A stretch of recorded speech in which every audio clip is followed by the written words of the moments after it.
Ladies and gentlemen, welcome back to Overland Weekly. This is episode number 14. My name is Davey. I am your host tonight. I had hoped that John was going to be able to join me again, but he's a little bit under the weather. We've had a string of COVID making its way around the Tennessee area where we are, and he is down with that tonight.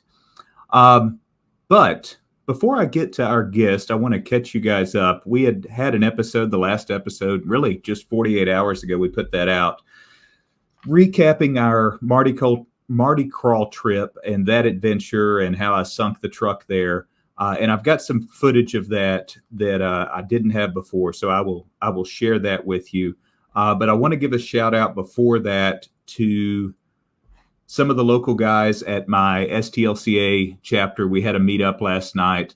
And I've said before, guys, if you are looking to get involved in this community, in this hobby, and off-roading, overlanding, whatever it is, find a local group, show up at a meetup, and just get plugged in. If you're a Toyota guy, find a TLCA chapter. If you're not a Toyota guy, go to United, go to Southern, go to another local club. They're out there. If there's not one, start it. But they are abundantly out there, and that's the best way to meet folks. Don't be nervous about it. There's always people there that have 50 years of experience and somebody that just bought their truck last month, and that's really what makes it unique. So we had some new faces like last night. It was good to meet these guys and hang out. And I would encourage you to find your local crew and do the same.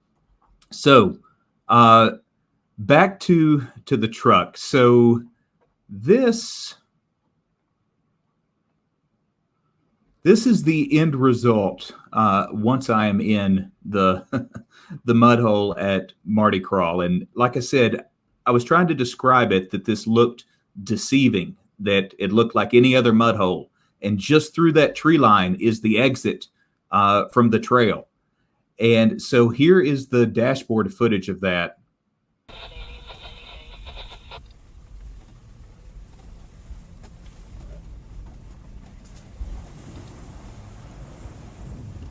And that's it. She's stuck. It doesn't look dramatic here, but when I step out, the hole is to my mid thigh. I mean, it's just completely, and it's just sticky nastiness.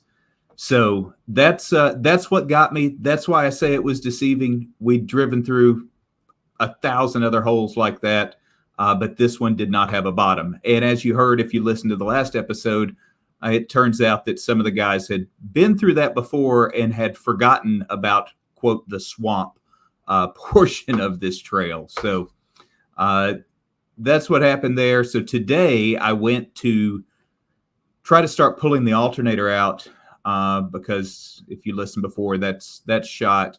And when I went to disconnect the alternator, this is the connector for the alternator on my LX. And these are the wires that are supposed to be in that connector, and it just fell apart when I grabbed it. So maybe the alternator itself is actually fine. I'm going to go ahead and replace it because it's 200,000 miles. But the connector was just brittle, and it fell apart. So at least I know what I have to replace now and what I'm chasing instead of chasing my tail. I will say, if you have replaced an alternator on an LX, like not necessarily following the service manual and pulling the motor, but if you've done it yourself my question is if I can get it out like I think I can above this frame rail right here, or if I need to pull the radiator and pull the fan and take it out from the front because it is tight. So if you've done that on an LX, put it in the comments. All right. With that out of the way, let me introduce you to our guest tonight. So this gentleman with us, he has recently, I guess within the last year or so, I don't know exactly when he bought it, become the owner of an LX 570. And that's kind of how we got introduced. But he's a pretty busy man. Over 62 million total views on YouTube. As of right now, I believe over 500 videos, and that's spanning almost a decade. So he's been at this in the YouTube game. That's a long time compared to, all of this here and now that we live in. So from last line of defense, welcome to the channel, Mr. Mike Pfeiffer. Hi, Mike. Hey, Davey. Thanks for having me, man. Yes, sir, man. I appreciate you willing to come on. So, have you been cruising the LX around since you got the 37s on there? I have, yeah. I've been enjoying them a lot. Actually, the 37s are pretty new as well as the bumpers on there. There's still a lot I got to do to it. It doesn't have skids or sliders right now, so I need to add those. But it's been good. Actually drives surprisingly well with the 5.7 in there. I am planning to do gears, and when I do gears, I'm going to do front and rear lockers on it. But right now, no gears, and I mean it drives way better than like my third gen Tacoma that was on 35s that had 529s. So that's not a hard thing to beat, but it drives pretty good. You'll be happy. Mine has 488s and lockers, and it will go places that it shouldn't go. So you can hang. I'm not. People will get this twisted. I'm not saying it'll go everywhere that a solid axle 80 series will go, but it'll go a lot of places and hang with a lot of trucks that it shouldn't. So, yeah, great trucks. Looking forward to it. Well, let's recap, because you've got the LX 570, and that's how we met. But you've kind of, over the past few years, put a whole fleet of vehicles together. So kind of give us a rundown, just high level, on what the current fleet looks like. Current fleet. Yeah, I have I'm guilty of having a lot of cars, too many cars, honestly. I need to get rid of some probably. And I've had a lot of, I just have always liked cars. I've always liked cars, like ever since I was a little kid, but and ever since I could drive, I've spent a lot of my life having kind of like project cars or beaters and a nicer car, I guess sports car. Then I missed the truck. Then I wanted an off-roader or whatever.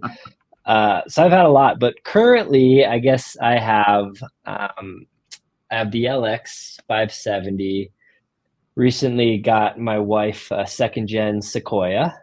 So that's kind of the family hauler, because now we're a family of 5. So we bumped up in size vehicles, and she's not ready for that minivan life yet. So you've got two of the 5.7s then? I have more than that, actually. Oh, okay. Yeah. Nobody knows about it because it's kind of I'm gonna turn it into kind of a farm truck, but I got a second gen Tundra now, like a 240,000 mile, kind of like one of the cheapest ones I could find, but I'm going to kind of do a whole build on it. We'll talk about like Uptop, I think, probably a little later, but we're getting into kind of building trays and ute systems and stuff. So the 6.5 foot bed to kind of dick around with. And so I was like, I kind of want to build one. So I bought kind of a beater Tundra. So that's going to be a project truck. So yeah, I guess I have three 5.7s right now. And then I also have a 2024 Tacoma, and I have a 2024 Tundra. Both of those are very hot topics of conversation. Yeah, I haven't had any issues with mine yet, but who knows? I might. I had a 2022 Tundra, no issues with that one either. And my 2024 has been great as well. But yeah, there's definitely they're popping up. Obviously, the issues with them and the seized motors and stuff. So we'll see. Cross my fingers I don't hit it, but if I do, it sounds like for the most part people are getting taken care of. And then I have a 97 Land Cruiser, so an 80 series Land Cruiser. That's kind of somewhat of a unicorn one. It's a 40th anniversary, triple locked, kind of a cool one that I shopped around for a while to get. And then I have a 60 series Land Cruiser, so a 1984 Land Cruiser. That one actually has, before me, so previous owner did it, but it has a V8 swap in it, but not like a modern V8. It's not like an LS3 or LS4 or anything, kind of an older. It's a motor that was pulled out of, I think it was like a 93 Firebird or something. Sounds like it should be fast, but it's still not very fast. So it's like a throttle body 350 small block. Yep. Yeah, that era. Yeah. So Yep. all of maybe 205 horse but a lot of Yeah. sound. Yeah. Yeah, it sounds nice, but the 4-speed manual, and that one, is a vehicle that I feel kind of classy, I guess, when I kind of feel special driving it. But those are the kind of the rigs, I guess, that people would care about. But I like fast cars too, so I do have a Nissan GTR, and then I have a Volkswagen Golf R as Okay. well. And well, I got one more. I got one more. I have a bus, like a passenger bus. It's a 2011 F550. A shuttle bus, like at the Sure. airport or Yeah, yeah, something, a yeah. shuttle bus. But I was shopping for one for a while, and those buses usually come just in the V8 gasser, and they come two-wheel drive because that's just they're hauling people. There was a batch that I learned there's about 12 of them made. I was able to find one that has uh, the current gen. It's a 2011, so it has the 6.7 Power Stroke diesel and factory four-wheel drive. So that was decommissioned from whatever it was being used for and put online, and I bought that. And that's going to be a longer term. I'm going to build a poor man's earth roamer out of it, but Nice. kind of for a family of 5. So just better seating and sleeping arrangement and just laid out a little better. So that's maybe I'll have it done summer of 2025, but we'll see. Okay. So Yeah. so on the rigs anyway. So aside from the Nissan and the Volkswagen, do you consider yourself a Toyota guy when it comes to trucks? I mean, yeah, one could put it that way. Since I own a lot of Toyotas, I definitely own a lot of Toyotas, and I've had great luck with they're everyone knows that they're reliable, and I have had really great luck with them. And I've had a lot of other vehicles in my life. Like now, only in the last several years have I had like a fleet of vehicles. Like I've usually had 2, but uh, I don't know why. I just had good luck with them. It was really I had a Tacoma. I had a 2016 Tacoma. That's what a lot of people on YouTube know me for. I had a quicksand Toyota Tacoma right around that era where kind of Overland was popping off. I wasn't the first Overlander in the Right. world or the first person to put a rooftop tent on my truck, but I had started doing it when it was kind of gaining popularity. So that probably most known for that truck.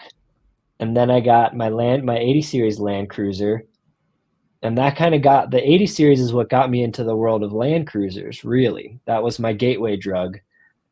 And then I was like, 60s are really cool too. And then I got the 60, and I was like, I really kind of want a daily that's just nicer and newer. So I was kind of kicking around the 100 series or 200 series, and I didn't know a whole lot about LXs. I was just like Land Cruisers. Right. And then when I was shopping for 200 series Land Cruisers, I was like, well, let's check out the LXs, and watched a bunch of videos on them, and was like, oh, this actually sounds pretty nice. And, I'll save about $5,000 over buying an equivalent 200 series and some things that might be nicer. So this is my second LX 570 that I have currently. I had one 2 or 3 years ago. It was my first LX 570. And I bought it, and I loved AHC, and I loved a lot of the things that the LX had and it was it was a 2010. My current one is older, it's a 2008, but that generation LX was significantly better than the Land Cruiser as far as, power tailgate and some other stuff like that. That was like, oh, this is actually, you get a lot more for your money. That I entered a weird stage in my life where I decided I was going to build a house and get married and have kids. And I was like, the LX it was just kind of too nice to just have as a vehicle. So I bought a first gen Sequoia. I'm talking too much probably, but first gen Sequoia, and was kind of keeping it in the Toyota family. And then I missed my LX, sold the first gen Sequoia, got my LX again, a different LX. And then we had 2 more kids in that duration. And I was like, second gen Sequoia, I think, is the best true SUV people mover. the Toyota makes anyway. I want a reliable big SUV, and my Sure. wife doesn't want a minivan. So second gen Sequoia kind of scratched that itch. And then the newer Tacoma, I'm really an old, like I probably prefer older vehicles. The new Tundra and the new Tacoma, it's more, if I'm being honest, more for just YouTube. Those are the current relevant vehicles in the space. I work with a lot of third-party aftermarket manufacturers, and they want their stuff, developing product for the newest platform. So those are more like for work, I guess you could call it. That's But I interesting. like So, them. so those purchases are actually a legitimate business decision that you knew they could get eyeballs. Yeah, they are. It's a little controversial. Like my Tacoma I had for 8 years, I guess. The kind of one that people know about. And that was, I don't get particularly attached to any material possessions. Somebody offered me a good price for anything, I'd be like, I'm not that attached to it. I'll let it go. Outside of maybe my 80 and my 60, I have like a little bit of sentimental attachment to, I guess. But yeah, the new Tacomas came out, and it was, 1,000 people asked me when I was going to get it, if I was going to get it, will I get it? Mm, And so I was like, okay, it makes sense that I should get it. But also, my biggest gripe with the third gen Tacoma was power, just lack of power. So I actually waited for so I have a hybrid 24 Tacoma, which is what I decided on. But yeah, it was really a business decision. If I wasn't on YouTube, I'd probably just be driving around a bunch of old beaters. Like really, that's kind of just things I can beat up, things that, I can wrench on easier and I understand a little better. And I don't mind if somebody opens their door into it or whatever. That's kind of right. more, I think that's more me. I do like the new trucks. They're very nice trucks. I like them a lot. Just I'm not really I'm not a nice things kind of guy, I think, at my core. That's fair. Yeah. Yeah. A lot of people, what they choose to do for work or do, kind of what their 9 to 5 is not their thing. And it's the same thing in your case. It's just, it has to, when you're creating content like you do, I mean, I think um, it's a lifestyle choice, and you have to kind of fit that in there where it can Yeah. to develop the content. And don't get me wrong, like I love the trucks, and trucks that's what I would be driving if I didn't have a YouTube channel. I just probably wouldn't be driving the newest one. And that's Understood. really just a cost thing. Like spending $65,000 on a truck is like hard for me to swallow.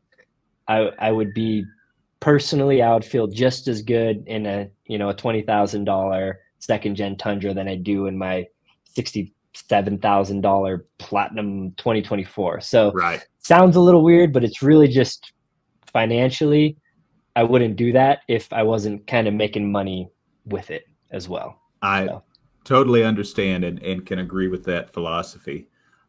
yeah. Speaking of using those new trucks for business, so you touched on Uptop.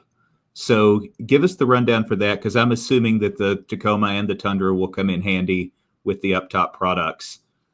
Yeah, it will. And when I say kind of work related, I do mean more just kind of my personal YouTube thing. Okay. But we are using them for kind of some development and testing at Uptop. So Uptop Overland is a manufacturer in Colorado. Primarily roof racks and bed racks is kind of what they're known for, I guess.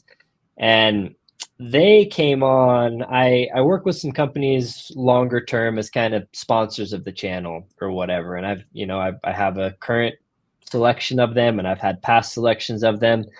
Anyway, there was an opportunity where I was looking for a new rack manufacturer to work with.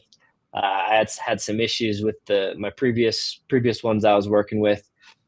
And so there was a few local, I was like, why don't I just work with some local companies? That'll be easier. I can go into their shop for installs, or if I need a custom one-off thing, they'll be able to handle it. So there's a few, actually Colorado's got quite a few off-road manufacturers in them, but there was kind of between two, and one was Sherpa and one was Uptop, and I was kind of bouncing back and forth between them. and landed on Uptop to pick up as a sponsor.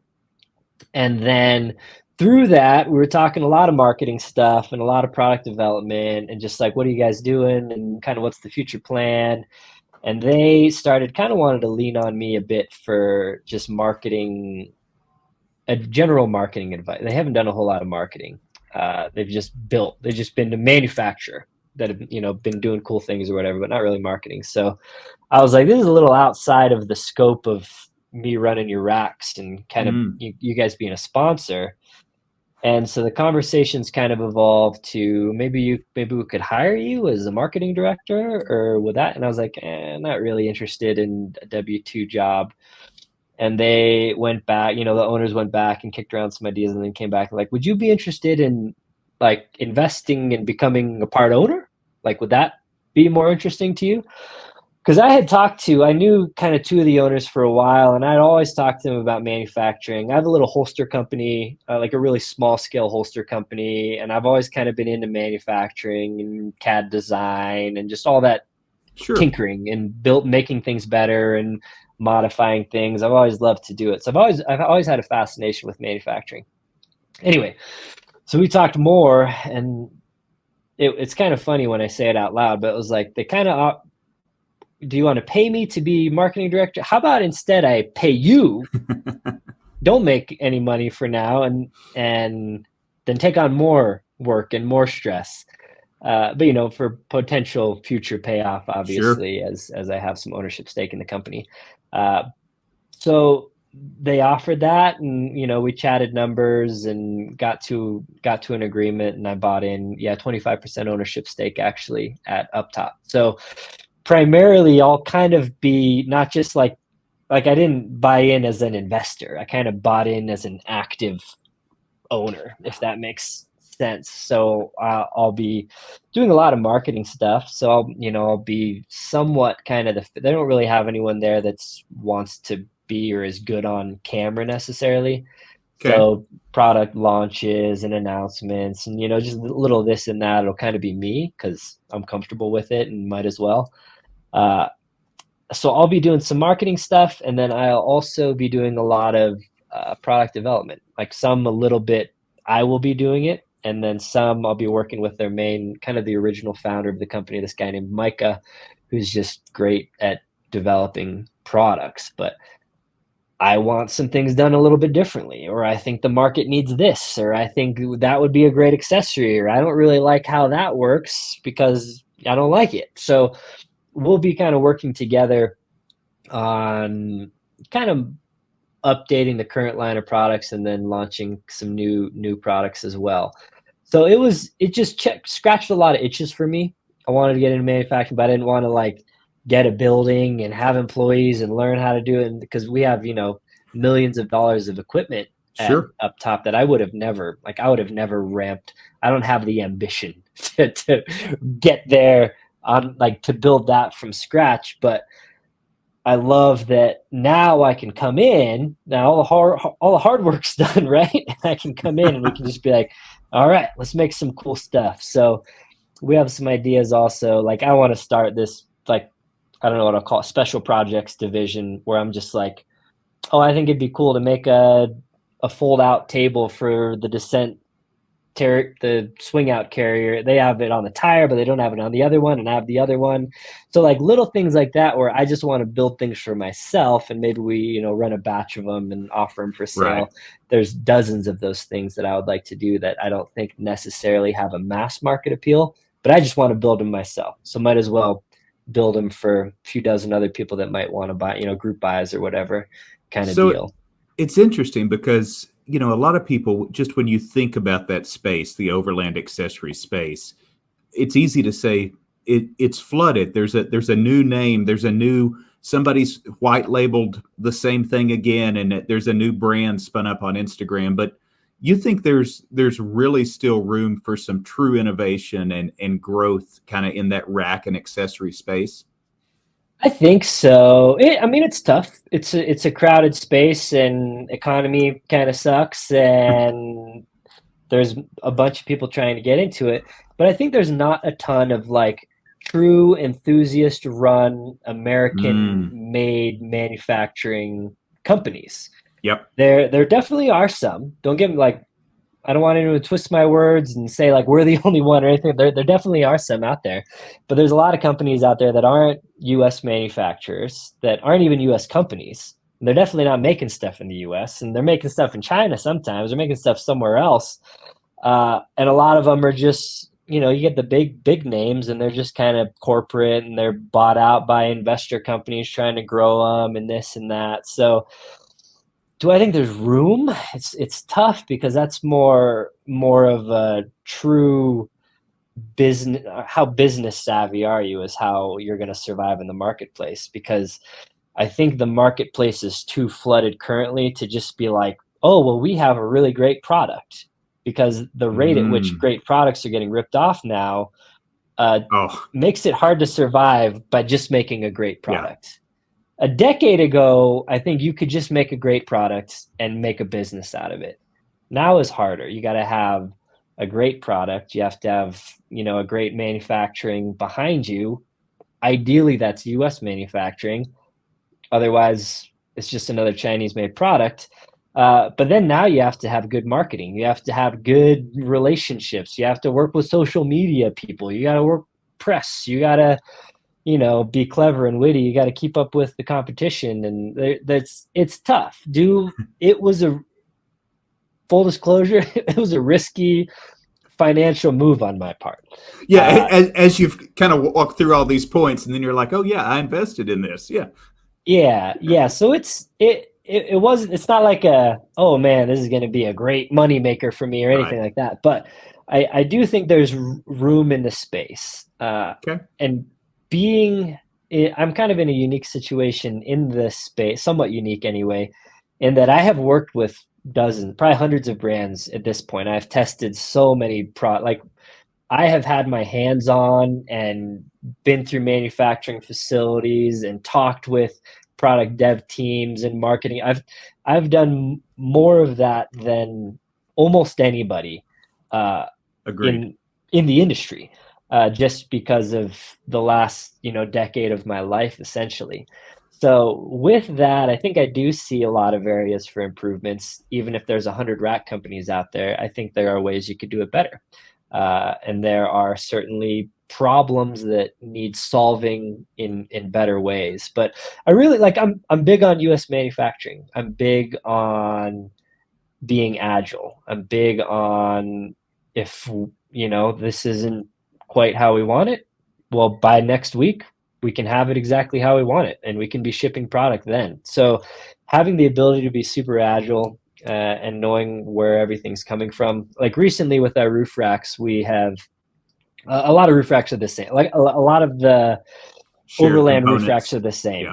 same. It's, flat aluminum side rails with 80/20 bar. Like they're all the same. We can say Prinsu. Everyone is just kind of a ripoff of Prinsu, uh, including Uptop in some sense of, the rack space. But we're trying to change things up a lot in that, and they're kind of minor things, but instead of just flat side plates, let's form them over the top so they look a little better. They're actually a little more functional. They're a little more rigid. They're a little more supportive.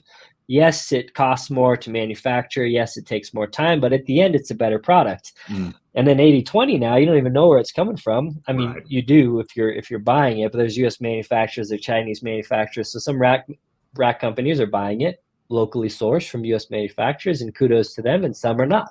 They're buying it from China. And so when kind of push comes to shove, and we have some racks made with 80/20 as well, US sourced 80/20. But now some of our new racks, we're forming stainless steel crossbars in-house ourselves. Mm. So we're bringing all of the manufacturing in so we can control the whole process. So if there's a shortage or if there's a price hike or if there's some kind of China export something or steel sourcing something or whatever it is, we have more control over the whole process. And if we want to Nice. do things a little bit differently, we can. So we've been kind of on this journey to kind of take ownership of the whole kind of manufacturing flow. Like we don't make nuts and bolts. There's some things we still have to buy, Sure. but as much as makes sense to make in-house, we're working to do that. So over the last 6 months, it's been a bunch of equipment purchasing and training and stuff like that to kind of get to that phase. But now we're kind of there. There's always more equipment. I'd love to buy more, like some 5-axis CNCs and stuff just to make specialty parts. But, we're, as far as our core competencies for manufacturing, we've kind of brought it all in-house. So No, that's the good. I mean, manufacturing aspect. the more you can control that supply chain, the more agile you're able to be, as you were saying, and able to adapt. I've worked in my professional job with a lot of small U.S. manufacturers, and nothing will wreck the business like supply chain and unable to get what they used to get for the last 10 years. And, those kind of issues that tariff stuff coming from overseas, whatever it may be. So kudos to getting it as much as you can in-house and having control of the situation. Yeah. So we're stoked on all that. So on the manufacturing side of things, we're trying to get pretty squared away. And then just, I think new, interesting, like I have several kind of, I think they're cool ideas anyway, that kind of haven't been done, that will be unique to the space, that we'll be rolling out over the next couple of months. We did some little thing, like we did a cheap folding table carrier for our bed racks. So it's like, just the Lifetime or the Costco or whatever, Sure. that everyone has. They're kind of a pain to transport, even though they kind of, they fold and but they're always like, they're so good once you've got like, them at the campsite. Yeah. Yeah. So I was like, let's make this can we make this product? And we kicked around some ideas, and for a week or two from let's do this to it's a launch product that you can buy on the website. So that kind of stuff really excites me. And so now I just have, Uptop's way more than me, but as it pertains to me, now I have a big manufacturing, not big, we're a pretty small company, but a manufacturing machine that can bring my ideas to life, so to speak. So yeah, back to it. Is there room in the flooded space for it? I hope so. I hope so for you too. Yeah. Well, it's interesting. You were talking about all of these relationships you've had with sponsors and products you've reviewed either from sponsors or things you've purchased over the last decade, really. Let's look back. When I go through your channel and there's a definite transition of the content that you were making 10 years ago to what you're making today. And in the early days, you were real heavy on, firearms content and everyday carry and that kind of thing. And I'm curious two things. I'm curious, one, about the shift, if that was in response to your viewers or what you saw working, but also just your thoughts kind of on gun tubers and YouTube's restrictions over the years and how that whole thing has really become rocky for a lot of channels that spent years building something that may be in jeopardy. They're always worried the plug's going to get pulled. Yeah, it's tough. That's another thing where if you don't own it yourself, it could be pulled right out from under you at any moment. So I did kind of start, I guess, I don't know, it would make sense to go a little bit, I talk a lot. So it's good for podcasts sometimes, but I'll try to keep it relatively short. But I never had any intention of becoming a YouTuber. Wasn't on my radar. I didn't want to do it. If anything, I thought it sounded dumb. But what happened a long time ago, 10 years ago roughly, I had an Instagram account. And I was just kind of had, anything that people were posting on Instagram 10 years ago, I was probably put food pictures, whatever. I went out to a bar and got a beer, or I would post some guns. And I've always been into kind of tricking things out, whether it be motorcycles or sports cars or off-road vehicles or guns. So I had some pretty tricked out guns. And people oh, that's cool. What is that slide? Or how did you get that Cerakoted or whatever?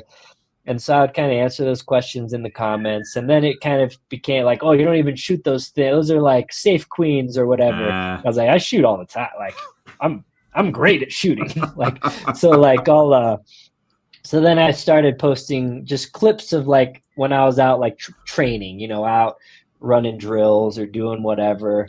And I was a big concealed, still am. I own a holster company and I carry a gun every day, like huge Second Amendment supporter. But back then I was really just like gung ho, like, oh, I live to train and I love, like, I wake up and I want, like, I just can't wait to get to the range kind of deal. And I just love shooting. So I would post, you know, short, and it was back Instagram had 7-second clips. So I'd post like 7-second clips of just some drills that I did. And at the time, like everyone was like posting them to like dubstep music and whatnot. So boom, you're like shooting guns and whatnot. And then people would ask a bunch of questions like, how do you get your draw so smooth? Or what do you recommend for a belt? I'm new to concealed carry or this or that. So there's a lot of questions, and there were gun tubers on YouTube, but there wasn't really anyone answering these kinds of questions. Just like I was a regular dude. I was a web developer, had a 9 to 5. I was going into the office, I was working at a desk, but on the weekends I would go and train, you know, how to draw my gun out of my holster in less than a second and shoot steel 30 yards away or whatever. And there wasn't a whole lot of that on YouTube. And it wasn't even, again, I wasn't like trying to fill a niche. I was really just trying to give people information. So I started the channel just to be able to give long form information to people that were new to firearms. Okay. And my channel originally, I was like, you know, and it was really like, should I put this on Vimeo or YouTube? I don't know. I guess YouTube. And I just kind of like randomly picked YouTube, and it was, you know, create a channel name or whatever. And I was like, I'm giving concealed carry tips. So my original channel was concealed carry tips. Like that URL probably still works, like youtube.com/concealed carry tips. Because I was like, I'm just going to give people tips for concealed carry. And so I would give like various firearms tips. And then I was like, maybe like some preparedness. Like I'm kind of a prepper, some preparedness tips as well. Through this whole thing, as far back as I can remember, I was just an outdoorsman, really, like backpacked and mountain biked and off-roaded. Like those were all things I did, but I was like, well, I'm just giving people tips on guns because that's what they're asking for from my Instagram. So that's kind of how I got into it. And then, you know, started building a following. You know, I was only uploading a video like once every couple months or whatever, just because it wasn't a thing. And then, you know, I forget who, like at some point, Optics Planet or something was like, hey, we love your videos. Can we send you some stuff? And I was like, send me some stuff. Sure. Like, I'll take the stuff. And they're like, what do you want? I was like, I want this flashlight and, you know, that like holster or whatever. And so they started sending me some stuff, and I was like, oh yeah, well, let me talk about this new stuff that, you know, I couldn't have bought because, you know, I can't afford to just buy everything. So I would get some stuff that I really, you know, was maybe saving for and would have got in a month, but now I could get now. And so started kind of talking about that. And then, you know, I think there was like little bits of my life that I would talk about or whatever. And then someone said like, oh, let's see your truck setup. And I had a Tacoma, it was the Quicksand Tacoma. And I was like, okay, it was like, I was doing EDC videos at the time. So like what I carry on my body, a flashlight, a knife, whatever. And I was like, oh, I'll do like a truck EDC. Like this is what I keep in my truck. And that video did really well. And people were really interested in it. And we're like, oh, let's see more about your truck. Like, let's see more truck stuff. And I was like, I like truck stuff. Was YouTube monetized at this point? I think, yeah, I was monetized on YouTube. Okay. Even though I've been on YouTube for 10 years, about 10 years ago, there was a thing that old YouTubers know as the adpocalypse. So you could crush it on YouTube. You could make a ton of money on YouTube. And right when I started making YouTube was the adpocalypse, where like everyone's revenue was cut by like 90%. So I never made good money, but I was making a few bucks. I was able, you know, to buy ammo. Sure. With what I was making on YouTube. It wasn't like full-time job income or anything like that. But yeah, then I showed the truck and people were like, oh, let's do more truck content.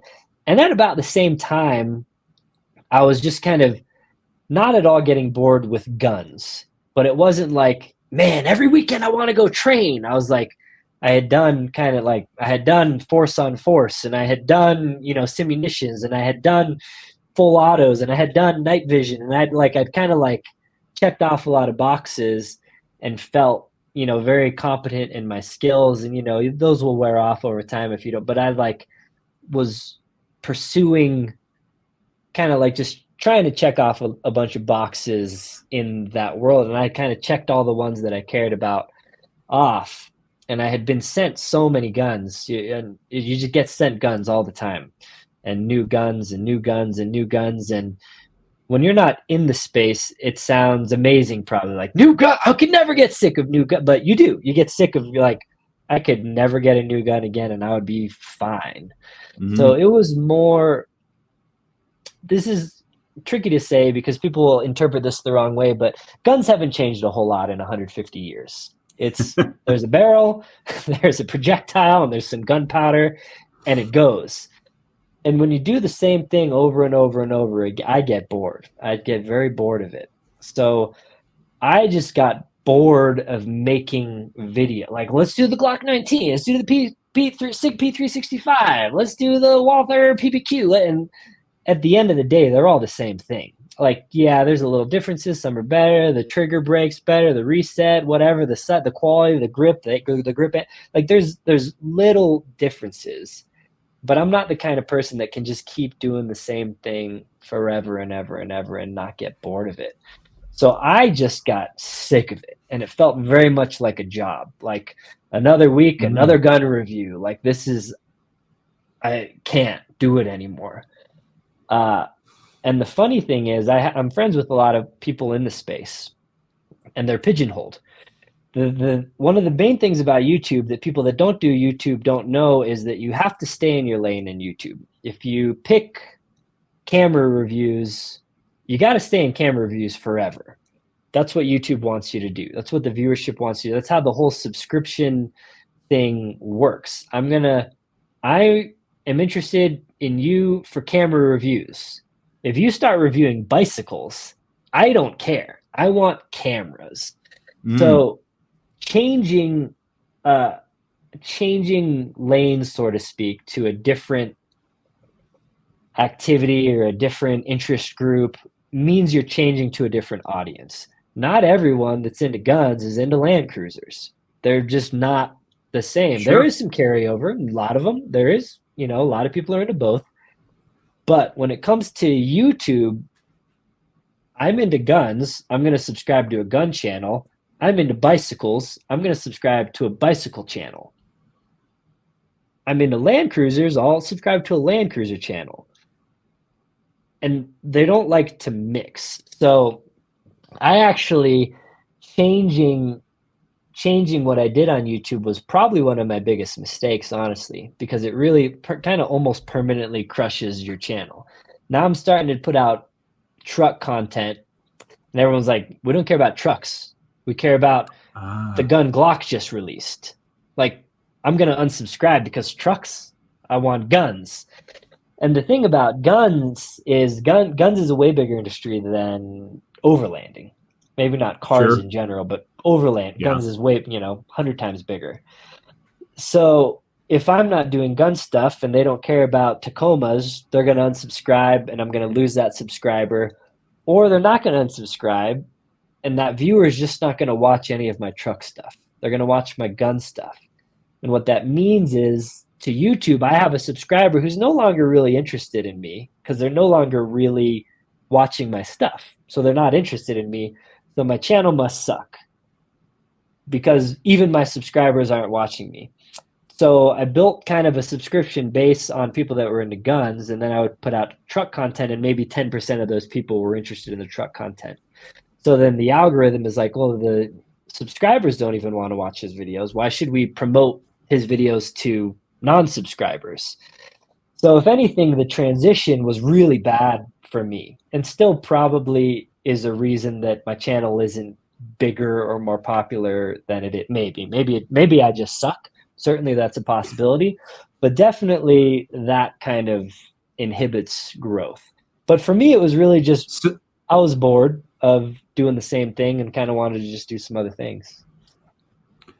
So a couple of things. So did you see this? Was this more of what you felt, or were you able to quantify this in your analytics, this loss of subscribers and viewership? Yeah, it can kind of be quantified. And I have a bunch of YouTube friends at this point. We try different things or this and that. So everyone kind of has a good idea of how YouTube works. And there are ways to play how YouTube wants you to play. Not even like a political thing or anything like that. Just Right. like YouTube, if you started making some good views because you said top 10 Overland mods, like that's a very YouTube thing to do. That's what YouTube likes. That's what people will click. Then you should keep doing that kind of stuff. Top 10 Overland hacks. These 5 things you didn't know would make your overlanding better. Things like that. So there are little things that you do on YouTube that net good results. And then there are other things you do that will net bad results. I can know before I put out a video whether it will do good or not. And sometimes I put the video out anyway because I'm just interested in it. And it's just to keep my own sanity and to be true to myself. I'm going to put this video out that's going to bomb because I just want to do it. So it's hard to know. There's not really a black and white or, okay, let me check my analytics. And this, like, I'm sure if I really broke it down robotically, I could see shifts in videos I posted or whatever. But for me, there was, a transitional period where I was still doing some gun stuff and I was doing some truck stuff. Maybe I would make a video on chickens. Maybe I would do solar panels. Maybe I would do a preparedness video. So I've always been kind of all over the place. And you'll never see a channel that's big that is all over the place. All the big channels are singularly focused. There's a few of them out there that are like vlogs or whatever, but for the most part, they're on a topic. Do you think, should you have started a second or third channel for those verticals? Yeah, absolutely. Okay. Absolutely, I should have started a second channel. But I didn't because it's kind of weird. Like YouTube is currently my full-time, like YouTube is how I pay the bills right now. Like it is my primary source of income. I have a few avenues, but YouTube is my primary one. But I've never treated it as such. I've always just said, I'm just going to make videos that I like making and do it as long as I can. And hopefully it strikes a chord with enough people that they'll subscribe to me and they'll watch my videos.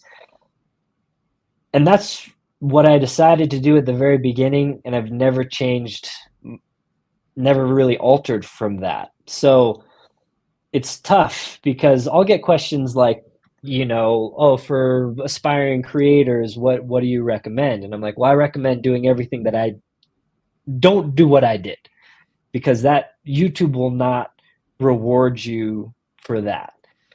What you got to do, unfortunately, is what I wouldn't want to do, but some people can do, and that's pick something that you think you'll be passionate about for an extended period of time and really you think you will enjoy creating content about it.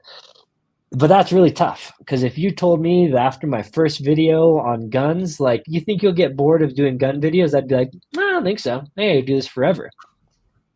But inevitably you get kind of bored. I think with what I'm doing now, my channel has evolved a little bit to be more of just like me. Like, you're watching my channel for me. Like, obviously a very strong truck, overland, off-road, outdoor following. But if I were to put out a video saying, oh yeah, this is just kind of like a day in the life where I'm going to go out and feed the chickens and work on the property a bit, that would not be out of character. That would be like, oh yeah, it seems like a video Mike would put out. But if you had some guy that only put out gun reviews that did that video, it would be like, what is this? This is very weird. So I've kind of, over time, built a following. Now I have 400 some thousand followers, and I think for the most part they probably just like me and are interested in some of the same stuff I'm into.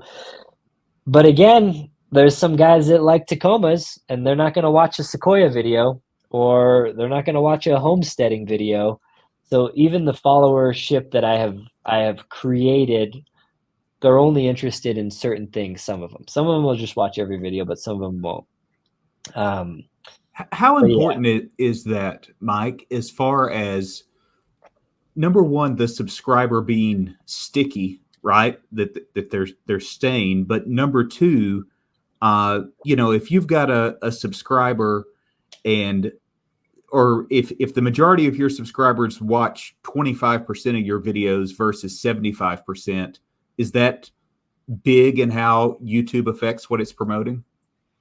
It is absolutely there. The algorithm is very complex. Like I don't understand it all. There's And very few people evolving, that right? do. I mean, it's always And it changing. changes and you don't Yeah. know. And there's a lot of things where channels grow and it doesn't really make sense why, or a video will go viral and you don't really know why. But one of the keys to growth is viral videos. And I've never had the desire nor the skill maybe to make a viral video. Like I don't care. Those aren't my people. I don't Mm. I don't really care about a subscription count. I don't want people to follow me because I did a solo camp, got lost in a blizzard in negative 30 degrees. If I made that video, would it get 1 million views? Probably it would. And I could make it. I could make 10 of them a year.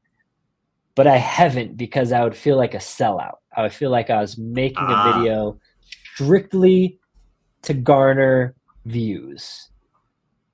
So instead, I make a stupid video that I know will only get 10,000 views because I think it's a legit, genuine, good informational video for people. So you're not, I think you're not an actor.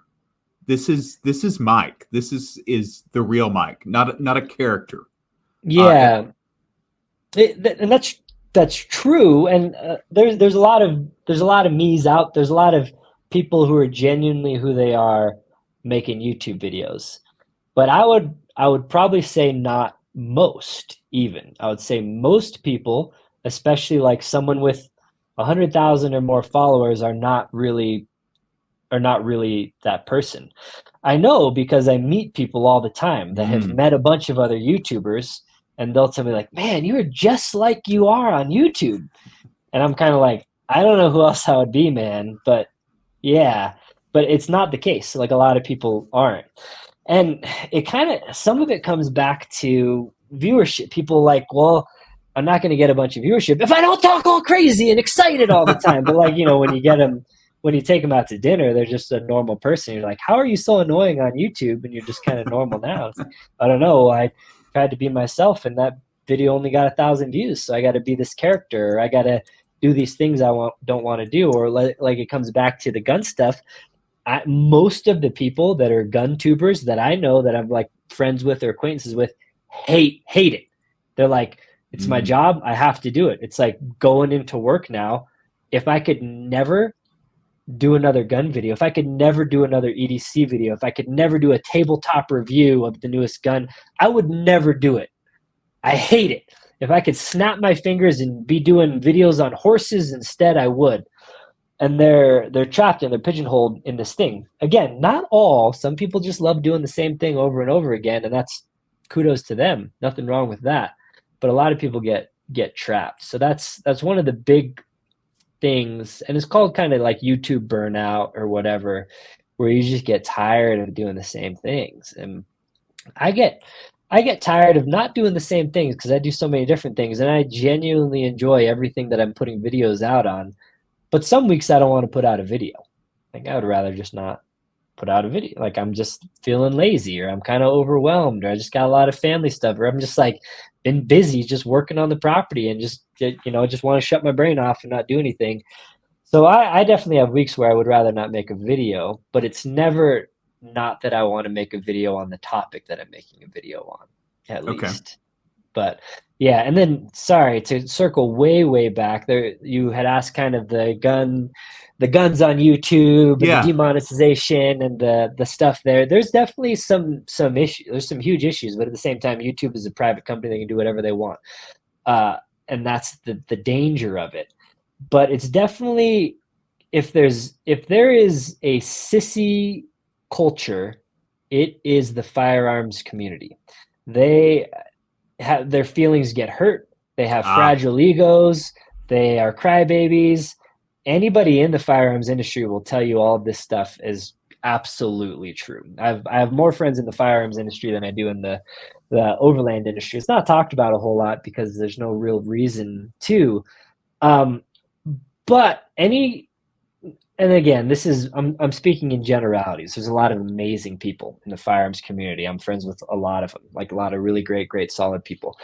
But there's also a lot of people that are just like, this video's not doing good because YouTube isn't, YouTube hates guns or sure. YouTube hates.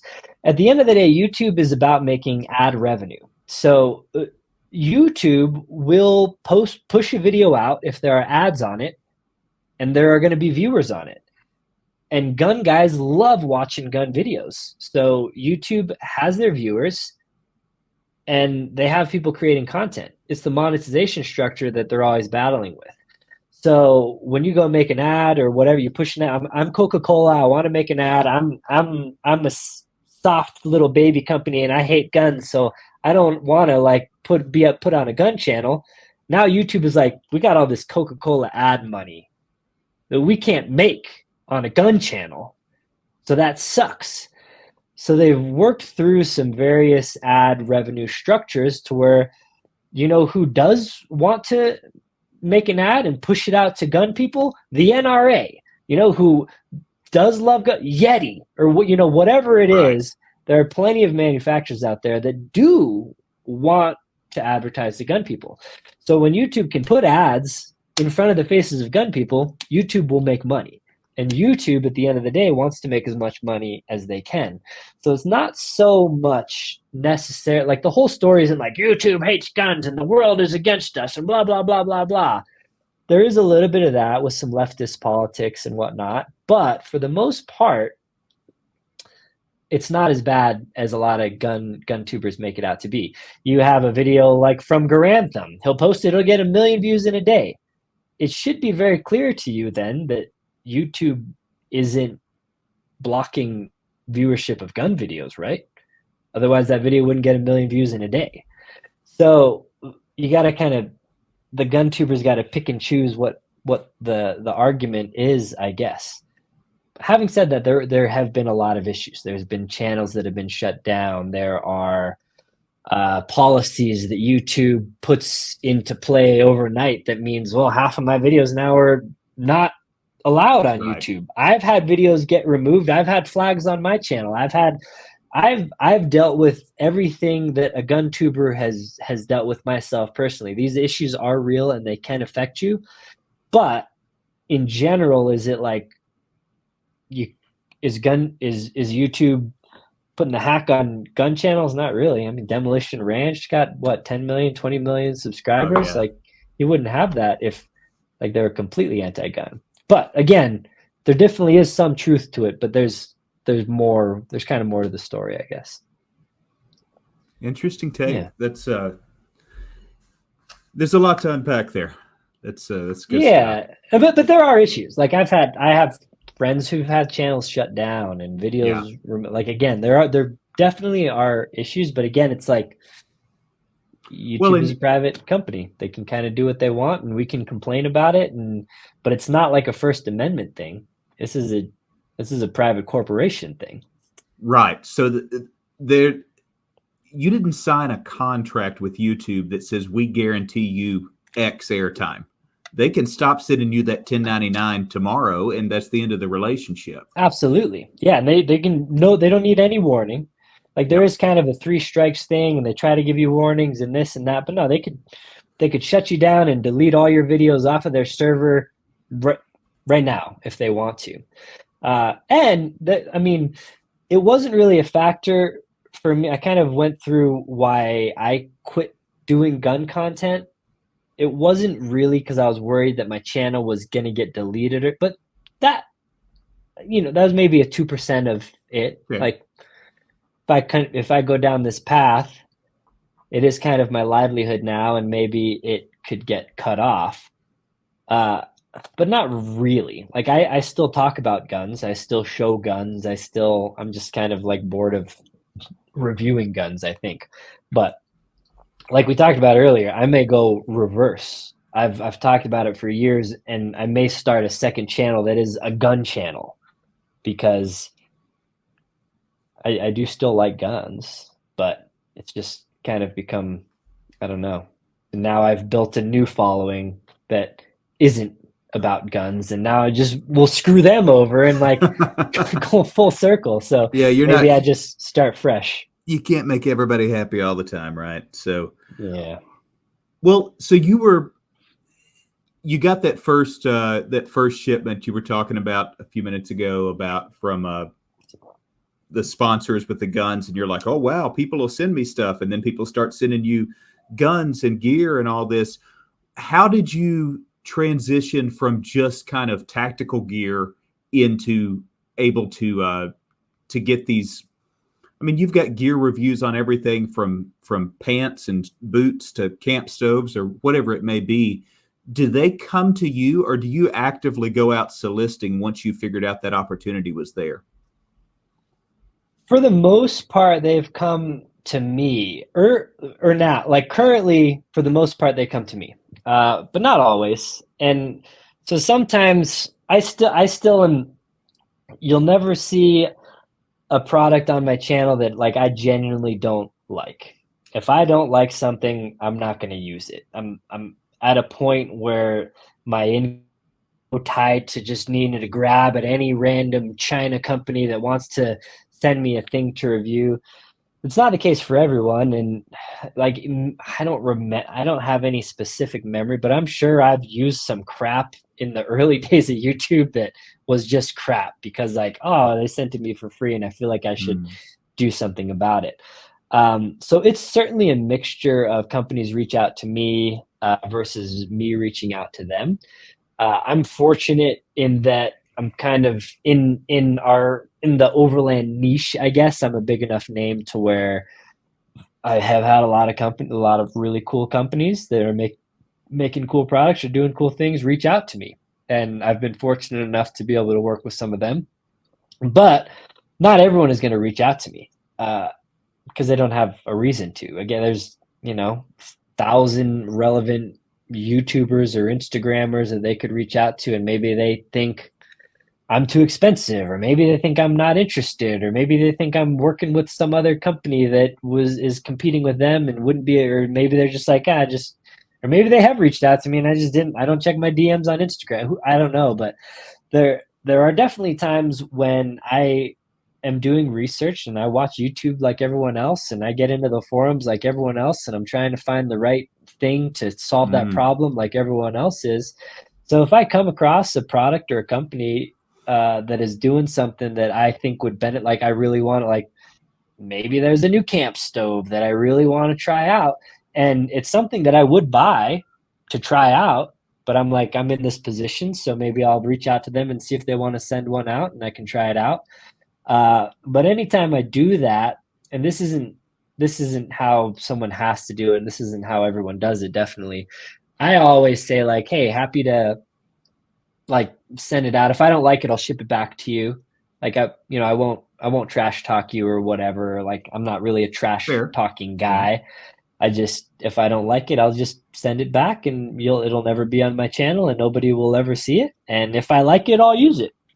And that is how that goes a lot of the times. And then there are random things like AG1 for athletic greens. They're actually coming under kind of a bad rap recently just because people say they're overpriced or whatever. Right. But like AG1, I don't even know if you know what that is. It's like a nutrition. No, like I've seen the news articles on it. Yeah. Yeah. But that's not something I would ever show. Like there's no reason to. But that's like a YouTube sponsor. And I'm like, oh, it's healthy. I like being healthy. It genuinely improves my life. Okay, we'll do a sponsorship.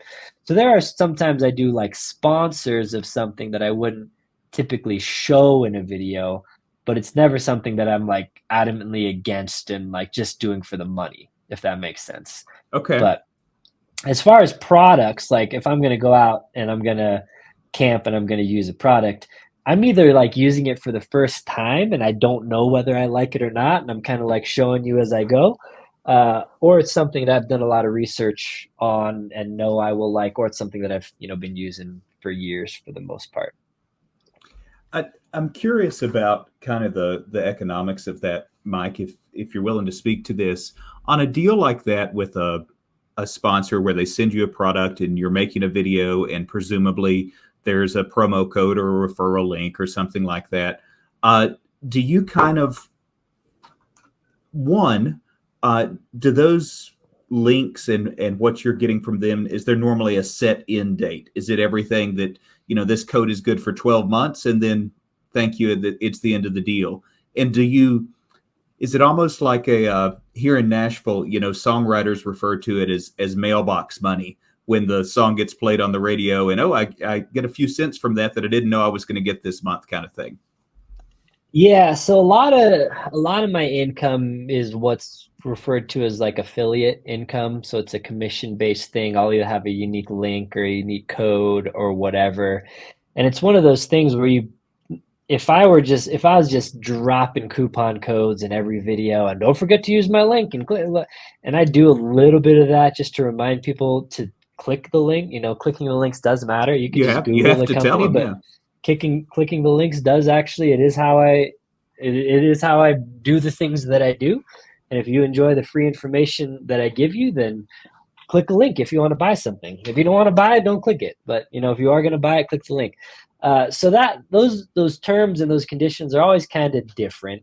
A lot of them are kind of open-ended. Like a company, an affiliate-based income is very low risk for a company.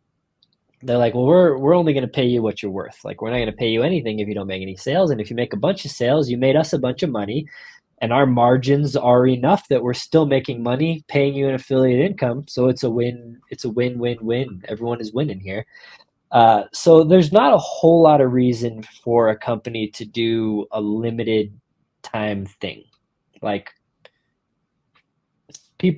I get comments on videos that I posted 8 years ago. So if I still have that link in there and it's still a company that's in business, they're still going to make a buck if I push a sale and that buck is referred to them from me. So usually they last for a long time. But there's weird things with affiliate. There's different affiliate companies. There's third-party companies that kind of track this and make it easier for the company. And a lot of times these companies leave and move, and then so my links no longer work. So I'll have like an old link that just goes to a 404 or whatever. This doesn't work anymore. So there are issues with that. But for the most part, yeah, affiliate usually lasts for a while, and coupon codes are usually good for a while. And I like that because it's, if I don't talk about it, then I don't make any money. And if I talk about it, then I make a buck. That's good. That's good or bad sometimes. Because the more you talk about it, the more someone says, you're a YouTube shill or whatever. And you're kind of like, I'm not a shill, because by definition, a shill is someone who is hiding a relationship with the company and just saying the product's good. I'm telling you, I have a relationship with the company. So by definition, I can't be a shill if I tell you that this company sent it to me for free or use my coupon code. Very clearly not. But yeah, there is, I don't ever want to, like, I could make a lot. I could double my income if I would just tell more people to use my coupon codes and tell more people to click my links and tell more. But there's some balance you have to walk with making all that money and just being a genuinely good dude that people want to watch. Mm-hmm. Now, I have chosen the path where I do need to make money on YouTube to financially support myself and my family. So I do need to make money. How much money I need to make, that's a variable. It's a variable that I do somewhat control. Then the other variable is how annoying it is for me to tell somebody to use my coupon code. And I need to find that balance, right? And I think I've done a fairly good job of it. And then sometimes I'm pretty full disclosure on a lot of this stuff. I do have some companies that are just like channel sponsors. Like Diamondback truck covers is one. I've had a relationship with them since I bought my first one like 8 years ago and just loved it. And they loved me, and we aligned a lot of our values and they're like, you're a great representative of the brand. Like, we make great US made products and you are a dude doing cool stuff. Can we work together? Like, we don't have affiliate or any of that coupon code crap. We just would love you to use our product when it makes sense. And they'll pay me for that.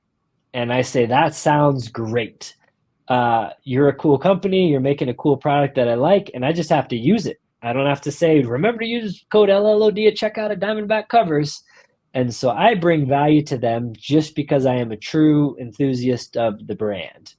And that's even a tight, that's another thing that you kind of got to navigate. It's still, now I'm like, okay, I do genuinely enjoy the brand. I would not take money from a company that I don't align with, because I care more about myself and I have more morals than that or whatever, but also just a product that I don't like.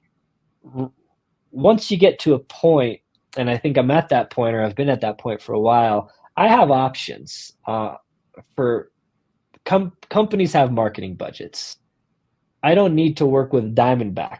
If I wanted to work with Retrax or whatever, or this or that, they all have marketing money. I could make money from any of these companies. So I can choose, but at the same time, it's like, well, I am getting paid by Diamondback, but maybe I wanted to run a competing product. Now I can't really, the waters get muddy there. So in some of those scenarios, or like Toyo Tires is a current sponsor of mine, and I truly love their products, and that was a company that I sought out, and I pitched them and I said, I love your tires. I'm running them. They're great. I'm an advocate for the brand. Could you support me? Tires are expensive. And yes, they said, we are. love what you're doing. Let's form a relationship. But at the same time, I'm not out there running BFG's newest tire because I'm with Toyo. But I genuinely like being with Toyo. But there is a little bit of water that can get a little muddy at times. So once you start deciding you're going to make a living doing YouTube, then you got to decide how you're going to make that living. And there are options. There are jam coupon codes and affiliate links down people's throat until they're sick of you. There are develop relationships with brands that you really admire and see if you can make a buck from them and have them support you in some, maybe it's just providing tires, or maybe it's financially or whatever. And you got to kind of carve a path. Or maybe it's you make viral videos and you make enough money from Google AdSense to support you, and you just do crazy crap, and you don't have to work for any company. But then you're a slave to YouTube. You got to make sure your channel doesn't get demonetized. You got to make sure you don't get kicked off. You got to make sure you make videos or whatever. So I've chosen the path where I'm kind of like, at any given month, I'll have checks coming in from 30 or 40 places, just I make a little bit of money from a lot of different people. And that's kind of the path that I've chosen that I think allows me to really do anything that I want to do and be true to myself. And if something falls through with one brand, or they're doing something that I don't like anymore, or there's another brand that's just doing stuff better that I want to switch to, I can, because I'm not reliant on any one singular income stream on the channel. But that takes a hell of a lot of work to get to, honestly, to get to that spot. How many? It's been a journey. How many do you turn down nowadays? A lot. Yeah, all kinds. Yeah, I get in a non-pompous way. I get 20 emails a day from companies that are trying to either give me stuff or give me money. And A, I don't have time for it all. And B, most of it's China crap. Like Temu. Temu wants to sponsor my videos every day. I get an able from Temu, and I'm just like, morally, I'm against it. You could offer me $20,000 for a 30-second sponsor, and I wouldn't be able to be true to myself and do that sponsor because you guys stand for everything I hate. Or it's just, like, oh, we're a fashion clothing company. What? I'm like, that ain't me, dog. So I'm going to pass on that one. And then there are some things that align. You see it all the time on YouTube, like battery, like Jackeries or Goal Zeros or whatever. Those guys, that is the one area where I'm kind of like, I should quit doing this. But they have money and they want to send product, and I use batteries all the time. It's something that I use. I power fridges and I power diesel heaters or electric blankets or whatever it is, Starlink. I use them, so I will take them. But those are, I turn down. Why don't I just usually don't respond to the emails, honestly, because there's too many emails to respond to. But like battery companies alone, if I were to just take every battery company, I could probably make $1 million this year if I just did every one that came in. But obviously, I don't want to, and I couldn't anyway because it'd be more videos than I'd be willing to make. So, yeah, you do got to turn down a lot, and I think I was fortunate. I had very slow, steady growth. I had a full-time job when I was doing it. I was never like, I really need to make money on YouTube. For the first 7 or 8 years probably doing YouTube, I was employed. I didn't rely on the YouTube. In anything I made from there, it was kind of added bonus. I had a holster company as well, so I was full-time employed, had a holster company, so I was really self-funded. So any YouTube stuff, I was just funding it myself. So I was really able to pick and choose because I wasn't even trying to be a YouTuber. And at the point where I decided I'll just do this as kind of my full-time gig, I was at a point with enough relationships at that point where I've just, maybe met people at a party at Overland Expo or got invited out to do a Toyota marketing campaign or whatever it was. Like, I kind of waited to be reliant on income until I was able to be very picky about what I did. And so that's the best path. It's the best path of being true to yourself, I guess. But there's a lot of people that just dream about being a YouTuber, or just like, I need to figure out how to make, I got a cool truck. I need to figure out how to make money on it. I was never that guy. I was just like, I'll build a bunch of relationships, and then at some point I'll make some money and I'll be able to choose who I make money from. I probably got a little lucky. I took some time to get there, but I was pretty diligent in my decision making kind of through the whole process of like who I wanted to be, I guess, and didn't want to make any compromises and work with shady companies or companies that show off products that I genuinely didn't like, because I felt that I had more value than that long term. But it's tough. It's tough for a lot of like newer YouTube guys to try and pick and choose, and they're getting offered a free tent from China, and right. What are you going to do? I can't blame some of them for, taking what they can get, so to speak, I guess. Yeah.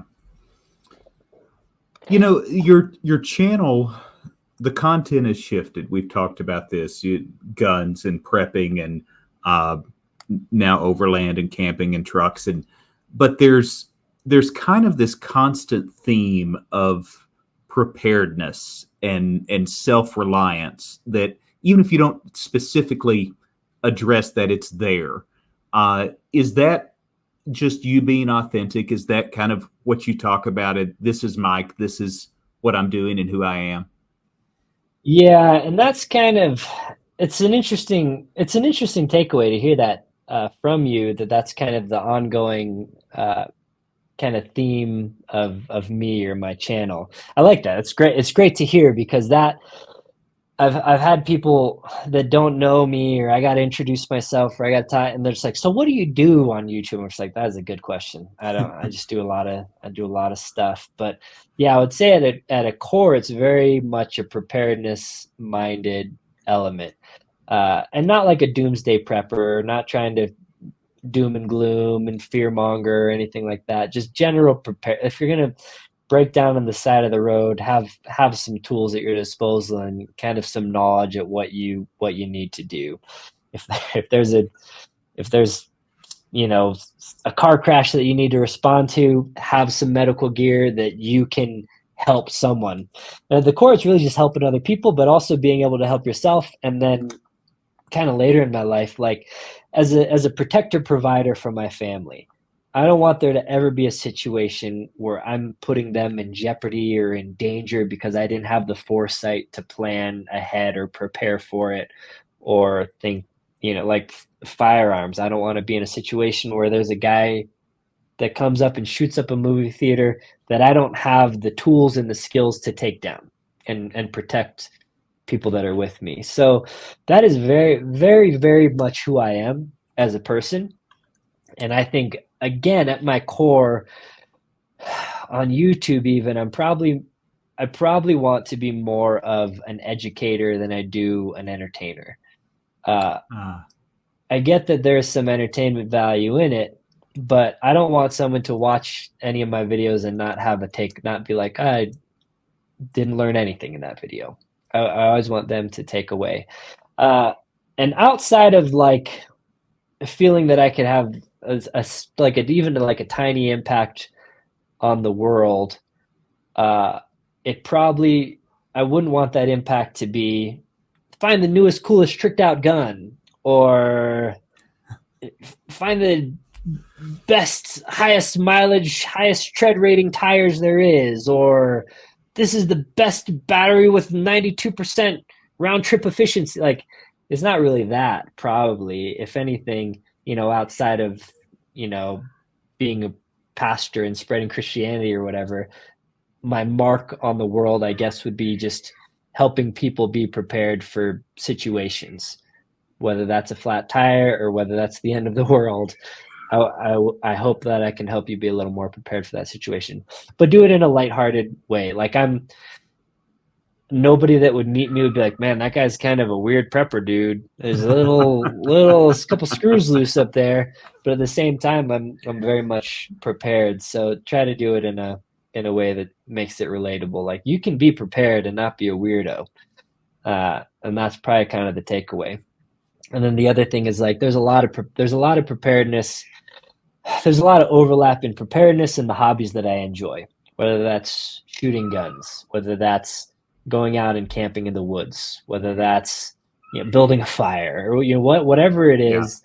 Yeah. I have chosen and revolved. Like, not all of my hobbies have some preparedness element, but a lot of my hobbies, there is some crossover to, well, this is teaching you some skills, this is getting some reps in for you, this is exposing you to certain tools or methodologies that have like direct preparedness applications. And so I think, at the core, that's kind of just who I am, and that's what I enjoy, and that's what, at the end of the day, if I can teach someone how to be a little more prepared, that's probably the area where I feel is probably the most value for the person that's watching my video. But at the same time, I don't want to make every video of mine a prepping video, because that's just, I don't know, I would get bored of it.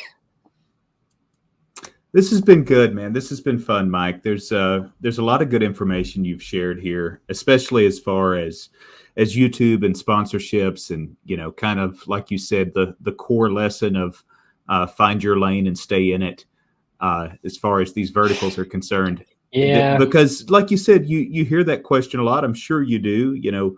Hey, can you give advice? My son, my daughter, they want to do this and YouTube and TikTok, and it's easy to say, yeah, be consistent, but that's not the whole story. Yeah, it's not. Be consistent is one of the most important aspects of it. There's some luck involved. Some people aren't cut out to talk on camera. Like, it's not in the cards like, not everyone can be in the NBA. Now, YouTube has a much lower bar than that. Don't get me wrong. It's much easier, but not everyone can do it. But yeah, I would say it's the hardest bat. Like, if you're able to gain some traction, the hardest thing is consistency and enjoying it.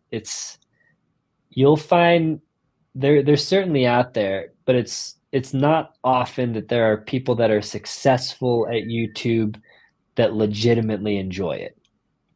Again, they're out there, but usually you get sent down a path and you need to stay on that path. Mm. And if you go outside, again, you go outside of your lane, then your YouTube channel will suffer because of it. Sometimes you're able to pull through, like I was kind of able to pull through with some sacrifices of, you know, subscribership or viewership or whatever. But that's the toughest battle, is just once you find some traction in a niche, you kind of got to stick in that niche, because it's real hard to get out of it. So I don't want to dissuade people from trying the YouTube thing. YouTube's been my best job. I enjoy it. I love it. I've been able to meet people and have experiences and work with companies, and it is a dream job. It's I couldn't realistically think of something that I would get more overall satisfaction out of and have flexibility and do the things that I enjoy. But it takes a lot of work to get there, honestly. And yeah, I would say probably don't quit your day job, and really hang on to your day job as long as you can, so that you're able to put yourself in a position to, I don't know, be more authentic. Because I think at the end of the day, that's more important than trying to make a quick buck a year. You know, quit your job a year in advance when you're not quite ready to do it, and then you just got to grasp at any monetization opportunities there are. That would be a lot harder and a lot more stressful, and I feel like I would have to make a lot of compromises that I wouldn't want to make normally if I was in that position. So yeah, but not to dissuade anyone. It's great. It costs no money to make a video, so definitely pursue it and see if you enjoy it and see if it takes off. Good deal. Well, I've got 5 kind of rapid fire questions that before we wrap up, I'll run through here. So, number 1, mountains. Yeah, this is funny because you're in Colorado. Mountains or beach?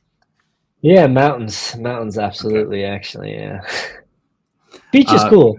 Because sometimes when people live one place, they want to go the other place to get away. So yeah, beach is definitely more of a vacation thing for me. Like I like going to the beach for a few days, and then but living in the mountains by far. Yeah. Favorite overlanding or camping snack? That's tough. I like chocolate milk. It's kind of it's an ongoing funny thing on my channel. I like to bring chocolate milk. And is there a specific brand? I like most chocolate milk. There's one, it's called like Promised Land Dairy, and it's like midnight chocolate. I think it's just like, it's like probably so bad for, well, it's bad for you because it has so much sugar, but it's like drinking melted chocolate ice cream is what it tastes like. And I don't know, it's like I'm a little kid, maybe. I like chocolate milk, but yeah, probably that, if that counts as a snack. Sure. What about preferred camping season? Yeah, there are things I like about all the seasons. Honestly, probably in general, probably fall, where it's a little cooler. It's not miserable. My fingers aren't numb while I'm making dinner or whatever, but it's not too hot. Sometimes there's nice fall colors that you can take advantage of. And then in Colorado anyway, 80% probably of the trails close in the winter because either they're just impassable or the gates close. But yeah, winter, I like winter camping as well, but there's just way fewer options in Colorado anyway. So probably fall or spring or fall, one of the kind of in-between seasons. All right, important question here. DeWalt or Milwaukee? I'm a DeWalt guy. Yeah. That's what I'm talking about. Yeah. Yeah.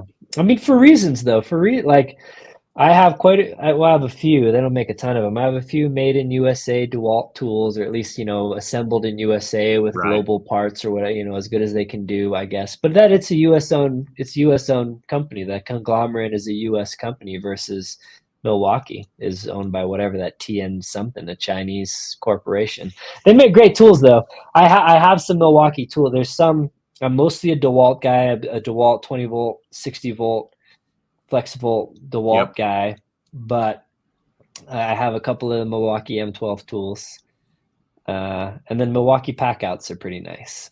The cases, but I'm a DeWalt guy for sure. Yeah, yellow, team yellow. Yeah, DeWalt's trying to play catch up on that pack out game, but not quite the same. Yeah, that Milwaukee's got their hooks in pretty deep. Yeah.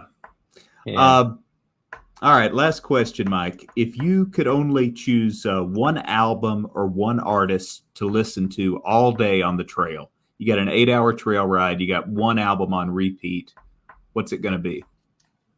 That's one of the hardest questions ever, probably. I wish I had a good answer. I have a wide swath.